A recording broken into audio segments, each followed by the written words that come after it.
Pemirsa, menghadapi cuti panjang Hari Raya Idul Fitri 2023, PJ Bupati Musi Banyuasin Apriyadi meminta kepada Sekda untuk mengatur jadwal piket jaga pejabat eselon 2 secara bergilir selama cuti Lebaran. Mengucapkan selamat datang kepada yang terhormat penjabat Bupati Musi.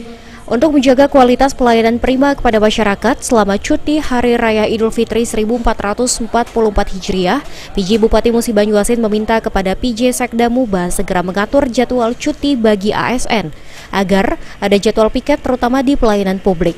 Apriyadi juga meminta harus ada jadwal minimal satu pejabat eselon 2 yang berjaga secara bergiliran selama cuti Lebaran.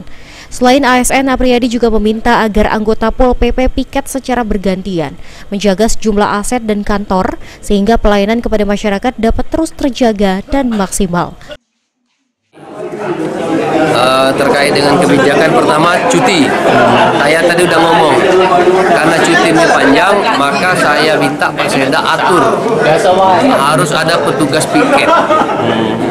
Harus ada petugas piket, salah satu pejabat eselon 2 yang giliran di Mubani selama cuti ini harus ada. Kemudian Pol PP juga harus kita tingkatkan.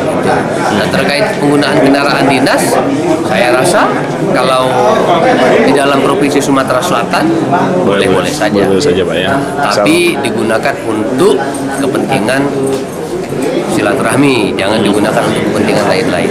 Ya. Atas izin Bupati atas langsung. izin Bupati. Bupati langsung. Ya. Oke, terima kasih, Pak. Selain jadwal cuti, Apriyadi juga memastikan jika THR dan gaji ke-13 ASN dan honorer Pemkab Muba akan cair 10 April ini. Ruzi Iskandar, PAL TV.